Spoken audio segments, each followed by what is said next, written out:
Welcome to my YouTube channel Manisha's biochem classes. आज के इस वीडियो में हम लोग डिस्कस करेंगे nucleus which is a very important cell organelles of any living organisms. और ये 9th क्लास का टॉपिक है, बट 10thers आप लोग भी ध्यान दीजिएगा क्योंकि कुछ ऐसे चैप्टर्स हैं जिसमें ये एक बेसिक कॉन्सेप्ट के फॉर्म में जरूरी हो जाता है समझना। तो चलिए आइए शुरू करते हैं। न्यूक्लियस, उसके अंदर का क्रोमोसोम और कैसे ये जीन जिसके बारे में हम लोग सुनते हैं वो फंक्शन करता है। न्यूक्लियस ये हमारा सेल है, किसी भी या प्लांट हो या एनिमल हो, इसका सेल है।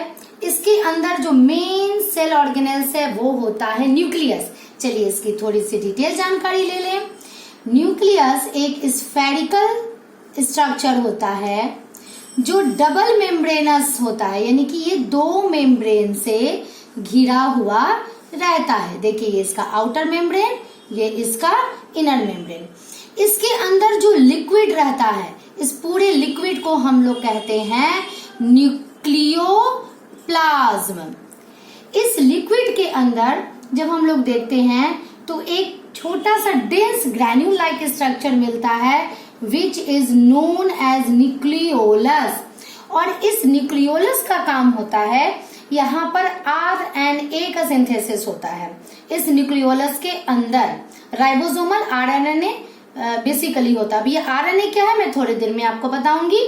और इस न्यूक्लियोप्लाज्म के अंदर कुछ इस तरह से नेटवर्क ऑफ थ्रेड्स, कुछ उलझे हुए धागे जैसा स्ट्रक्चर हमें दिखता है।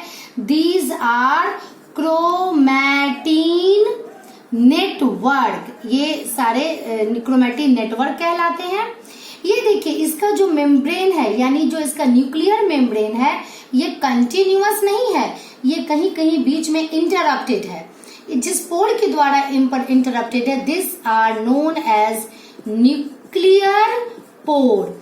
और ये पोर इसलिए इंटरप्टेड रहता है, यानी न्यूक्लियर पोर का क्या फंक्शन होता है कि मटेरियल न्यूक्लियोप्लाज्म से बाहर निकल के साइटोप्लाज्म में आ सके, या जरूरत पड़ने पर साइटोप्लाज्म से मटेरियल न्यूक्लियोप्लाज्म में जा सके। It means the transport of material between the nucleoplasm and cytoplasm, ये न्यूक्लियर पोर का स्ट्रक्चर होता है। तो ये एक बेसिक स्ट्रक्चर था हमारे न्यूक्लियस का। चलिए अब देखते हैं हम लोग का मेन जो होता है, ये होता है chromatin network which is very important for all living system.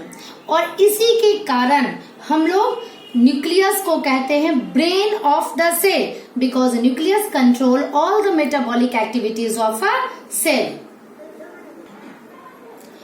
Now जब सेल का डिवीजन हो रहा होता है, यानी जब एक सेल से 2 सेल में डिवाइड होने वाली कंडीशन आ जाती है किसी भी सेल की बॉडी में, सेल में, तो उस समय ये क्रोमैटिन नेटवर्क जो होता है ये कंडेंस्ड फॉर्म में आ जाता है। अभी ये थ्रेड लाइक स्ट्रक्चर है, ये कंडेंस्ड हो जाता है, सिकुड़ जाता है, और सिकुड़ने के बाद रॉड लाइक स्ट्रक्चर बनाता है।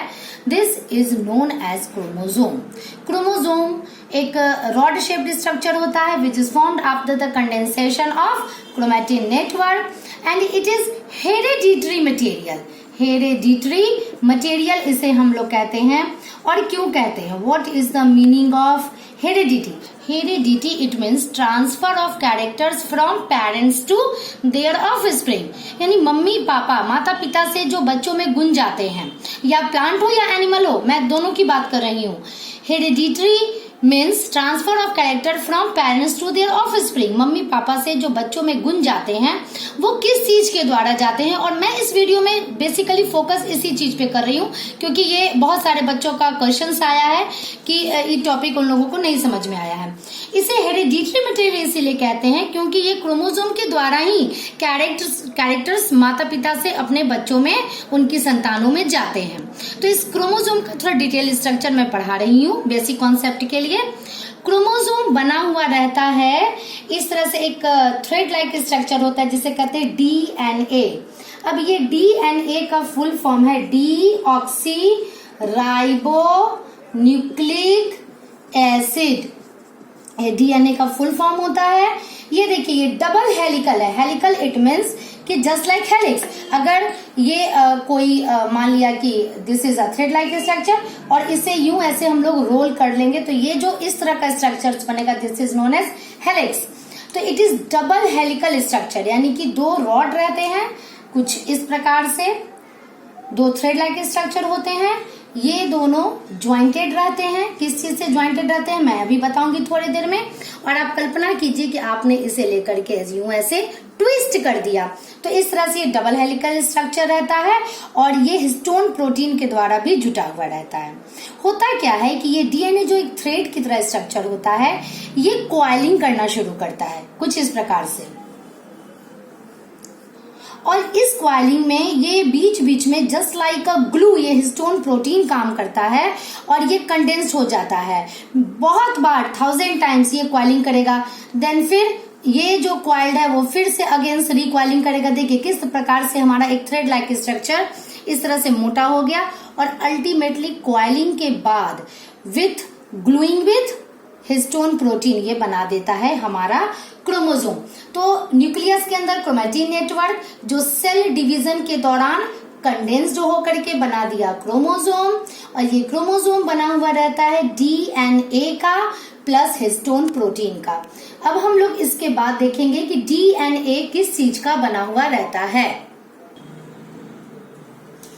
ना। अब ये डीएनए किस चीज का बना हुआ होता है? डीएनए 4 तरह के नाइट्रोजनस कंपाउंड्स के बने होते हैं, एडेनिन, थायमिन, साइटोसिन, गुआनिन।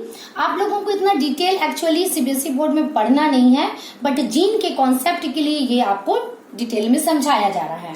जिसे मैंने शॉर्ट फॉर्म में ATCG लिखा है। ये 4 नाइट्रोजन के बने हुए कंपाउंड होते हैं। एक फास्फोरस, यानी simply it is a form of phosphoric acid, और एक सुगर जिसे मैंने S से डिनोट किया है, इट इज डीऑक्सीराइबोज शुगर से ये बना रहता है। होता क्या है कि जो हमारा एक लॉन्ग चेन है, देखिए फास्फोरस सुगर, ये अल्टरनेट फॉर्म में ये अरेंज रहता है। दोनों इसका जो स्ट्रैंड है, because it is double helical structure, तो दोनों स्ट्रैंड इसका फास्फोरस और सुगर के रहते हैं। सुगर के साथ AGCT ये जुटा हुआ रहता है। दूसरे वाले ब्रांच में जो दूसरा इसका स्ट्रैंड होता है, तो ये नियम होता है कि A के साथ हमेशा T ही बॉन्ड बनाएगा, G के साथ हमेशा C ही बॉन्ड बनाएगा। यदि फर्स्ट वाले स्ट्रैंड में C है तो सेकंड वाले में यहाँ G ही रहेगा। इन दोनों की पेयरिंग होती है और इस तरह से ये डबल स्ट्रैंडेड स्ट्रक्चर बनाता है। और इसे अगर हम लोग हेलिक्स के फॉर्म में कर दे, it is double helical structure. तो it is the structure of DNA. अब हम लोग ये पढ़ेंगे कि आखिर ये पूरे सेल को कंट्रोल कैसे करता है या हेरिडिटी को कंट्रोल कैसे करता है। डीएनए के बाद एक दूसरा मैं बताना चाहूंगी, RNA, राइबो न्यूक्लिक एसिड। ये दूसरे तरह का न्यूक्लिक एसिड होता है जो हमारे सेल में मौजूद रहता है और ये controlling capacity of cell, it means कि जो मेन डीएनए का काम होता है उसमें ये सहायता देता है। ये 3 प्रकार के होते हैं, mRNA, messenger RNA, rRNA, ribosomal RNA, tRNA, it means transfer RNA। अब मैं ये बताने जा रही हूँ कि कैसे ये डीएनए कंट्रोल करता है सारे कैरेक्टर्स को और हमारी हेरिडिटी में भी ये हेल्पफुल रहता है।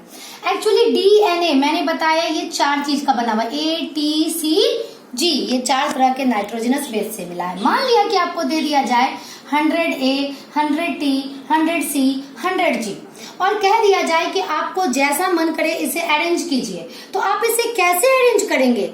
इनफाइनाइट तरीके से ना। कोई स्टूडेंट क्या किया, ऐसे अरेंज किया AATTCG, किसी ने कहा कि नहीं ATCCG। इट मीन्स कि आप इनफाइनाइट तरीके से आप उसे अरेंज कर सकते हैं। और ये जो स्पेशल अरेंजमेंट होता है ATCG का, इसी की वजह से we all are different from each other. ध्यान दीजिए मेरी इस बात पे, we all are different from each other, क्योंकि सेल सेम है, डीएनए सेम है, आरएनए सेम है, प्लांट में भी, एनिमल में भी, जितने भी वैरायटी है सभी में। तो फिर हम लोग क्यों एक दूसरे से अलग हो जाते हैं? सिर्फ इसी पॉइंट पर आकर हम लोग सभी एक दूसरे से अलग हो जाते हैं। चाहे हम ह्यूमन बीइंग हो या हम लोग डिफरेंट हैं डायनासोर से, हम लोग डिफरेंट हैं एंट से, इधर we are different from plants.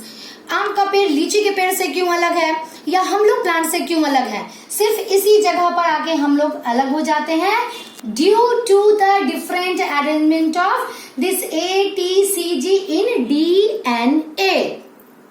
और ये क्या करता है, ये जो स्पेशल अरेंजमेंट है, ये स्पेशल अरेंजमेंट एक स्पेशल तरह के प्रोटीन को बनाने का काम करता है और इस तरह से हमारे बॉडी के सारे कैरेक्टर को कंट्रोल करता है। And this special arrangement is known as gene. It means a part of DNA which control a specific character। को हमारे कोई भी कैरेक्टर ले लीजिए ना, हमारा हेयर स्टाइल ले लीजिए, स्किन का कलर ले लीजिए, इंटेलिजेंस कैपेसिटी ले लीजिए, डाइजेस्टिव एंजाइम्स का ले लीजिए, अपनी बॉडी का कोई भी कैरेक्टर ले लीजिए, देखिए वो प्रोटीनस है। मसल्स है, it is a kind of protein. बाल हमारा घुंघराला है या सीधा, it depends upon a keratin which is a kind of protein. हम अपने बॉडी का कोई भी कैरेक्टर ले लेते हैं, it is basically it is proteins. तो एक खास तरह के प्रोटीन को बनाकर ये जीन हमारे बॉडी के सारे कैरेक्टर को कंट्रोल करता है और वैसे ये हमारे हेरिडिटी को भी कंट्रोल करता है। Once again I repeat, a part of DNA which control a specific character is known as gene। It means specific arrangement of this ATCG is known as gene। तो अब मैं ये बताने जा रही हूँ कि कैसे ये प्रोटीन का सिंथेसिस करता है। एक्चुअली ये आपको पढ़ना है सीनियर क्लास में, बट कॉन्सेप्ट के लिए मैं एक बेसिक कॉन्सेप्ट आपको दे रही हूँ। ये है हमारा DNA जो न्यूक्लियस के अंदर है। जब ये DNA यूं इस तरह से अलग होता है, इसका दोनों स्ट्रैंड, और यहाँ पे कोडिंग और डिकोडिंग वाली बात होती है जो कंप्यूटर्स में होती है। क्लियर? तो यहाँ पर ATCG का स्पेशल अरेंजमेंट है। इस स्पेशल अरेंजमेंट के आधार पर इसका ट्रांसलेट इसको किया जाता है। हाईली कंप्यूटराइज्ड स्ट्रक्चर हमारे पूरी बॉडी में मौजूद है, एक सेल के अंदर भी। तो ये जो ATCG का स्पेशल अरेंजमेंट है DNA में, उसको ट्रांसलेट किया जाता है in the form of mRNA, it means messenger RNA। और ये मैसेंजर RNA देखिए न्यूक्लियस से निकल के चला आया साइटोप्लाज्म में। This is cytoplasm. ये साइटोप्लाज्म में चला आया। साइटोप्लाज्म में राइबोसोम्स होते हैं, राइबोसोम में rRNA मौजूद होता है। नाउ बहुत सारे tRNA मौजूद रहते हैं, ट्रांसफर RNA। और हमारे बॉडी में 20 टाइप्स 20 तरह के एमिनो एसिड मौजूद रहते हैं। और ये amino acid, what is protein? Protein is the polymer of amino acid, यानी डिफरेंट तरह के एमिनो एसिड को मिला करके एक प्रोटीन बनता है। Protein is the polymer of amino acid. तो 20 टाइप्स के एमिनो एसिड हैं। अब आप बताइए, जब आप ये 4 तरह को मिला करके न्यूमरस टाइप ऑफ अरेंजमेंट आप शो कर सकते थे ATCG को, तो यहाँ तो 20 टाइप्स ऑफ एमिनो एसिड है। आप इसके डिफरेंट अरेंजमेंट से अलग अलग तरह के प्रोटीन बना सकते हैं। देखिए मैं फिर से बताती हूँ, mRNA ट्रांसलेट करता है DNA के ATCG के अरेंजमेंट को। ये चला आता है साइटोप्लाज्म में, आने के बाद ये राइबोसोमल RNA से कांटेक्ट बना लेता है और इस तरह से राइबोसोम में ये चला आता है। नाउ इस जैसे ही ये अरेंजमेंट होता है तो ये ट्रांसफर RNA अलग अलग प्रकार के एमिनो एसिड को लेकर के यहाँ पे कोडिंग और डिकोडिंग वाली बात होती है। लेट अस सपोज अगर ये मान लिया ACG है तो हियर इज ये tRNA के पास UGC कुछ इस तरह का आएगा। और इसका ये खास बात है कि ये स्पेशल तरह के एमिनो एसिड को कैरी करेगा। तो इस तरह से फिर डिकोडिंग होता है। ट्रांसफर RNA क्या करता है, अलग अलग प्रकार के एमिनो एसिड को लेकर यहाँ अरेंज हो जाता है और ये सारे एमिनो एसिड इस तरह से चेन बनाते हैं और इस तरह से एक खास तरह का प्रोटीन हमारी बॉडी में बनता है। बेबीज में पेरेंट्स से जो कैरेक्टर जाते हैं वो जीन के ही फॉर्म में जाते हैं। हमारी बॉडी में कोई भी कैरेक्टर्स अगर कंट्रोल किया जाता है या सेल के अंदर ये न्यूक्लियस किसी भी मेटाबॉलिज्म को कंट्रोल करता है तो बाय एन एंजाइम के द्वारा कंट्रोल करता है। All enzymes are protein. तो इस तरह से एक खास तरह के प्रोटीन के द्वारा कोई भी सेल जीन को कंट्रोल करता है। अब आप लोगों को ये समझ में आ गया होगा कि आखिर क्रोमोसोम को हेरेडिटरी मटेरियल क्यों कहते हैं। क्योंकि ये माता पिता से बच्चों में ये कैरेक्टर्स को ले जाने का काम करते हैं। न्यूक्लियस में जो क्रोमोसोम जो कि डीएनए का बना हुआ है वो कैसे पूरे के पूरे सेल के कैरेक्टर्स को कंट्रोल करता है। नाउ अब हम लोग की बात करते हैं कि नंबर ऑफ क्रोमोसोम कैसे होता है हर एक लिविंग ऑर्गेनिज्म में। तो नंबर ऑफ क्रोमोसोम हर एक लिविंग ऑर्गेनिज्म यानी हर एक स्पेसीज में अलग अलग होते हैं। जैसे ह्यूमन में 46, फ्रूट फ्लाइज में 8, स्पिनच में 12, गार्लिक में 16, गोट में 60 एंड सो ऑन। इसकी संख्या कोई फिक्स नहीं है। अलग की दो स्पेसीज में भी सेम हो सकते हैं और अलग अलग स्पेसीज में ये अलग अलग होते हैं। बट हाँ, ह्यूमंस में जितने भी ह्यूमंस हैं उन सब में 46 ही क्रोमोसोम होते हैं। इट मीन्स कि ह्यूमन की बॉडी के हर एक सेल में क्रोमोसोम की संख्या 46 होगी। क्लियर? नाउ अब हम लोग पढ़ेंगे types of cells according to number of chromosome. It is very important क्योंकि आपको सीनियर क्लासेस में भी ये काम आएंगे। तो दो तरह के सेल्स होते हैं, एक होता है diploid and the second one is haploid. तो हम लोगों में क्रोमोसोम की संख्या तो फिक्स होती है। अगर किसी सेल में 2 सेट ऑफ क्रोमोसोम हो, 2 सेट ऑफ क्रोमोसोम हो अगर किसी सेल में, इट मीन्स मल्टीपल ऑफ 2, यानी अगर n से हम लोग शो करें नंबर ऑफ क्रोमोसोम, जैसे 46 हो, 8 हो, दीज आर द मल्टीपल्स, तो इसे हम लोग डिप्लॉइड कहते हैं। जैसे हम लोगों के बॉडी का हर एक cells, each and every cells diploid होता है जिसमें 2 सेट्स ऑफ क्रोमोसोम होते हैं। ये जितने भी सेक्सुअली रिप्रोड्यूसिंग लिविंग्स हैं उन सब में डिप्लॉइड सेल्स होते हैं। इनफैक्ट जो भी यूकैरियोटिक सेल्स हैं उनमें भी डिप्लॉइड ही होते हैं। सेकंड वन इज हैप्लॉइड जिसमें 1 सेट ऑफ क्रोमोसोम हो। It is represented by simple n के द्वारा हम लोग इसे शो करते हैं। और ये सेक्सुअली रिप्रोड्यूसिंग एनिमल्स और प्लांट्स दोनों में जो उसका गैमेट होता है, क्लियर, ये सेक्सुअल रिप्रोडक्शन में आप लोगों को पढ़ना है, गैमेट होता है वो हैप्लॉइड होता है। जैसे ह्यूमन बीइंग के एक सेल की में क्रोमोसोम की संख्या है 46, बट उसके गैमेट में इट मीन्स स्पर्म में या एग में इसकी संख्या हो जाएगी जस्ट हाफ 23। तो इस तरह के सेल को हैप्लॉइड कहते हैं।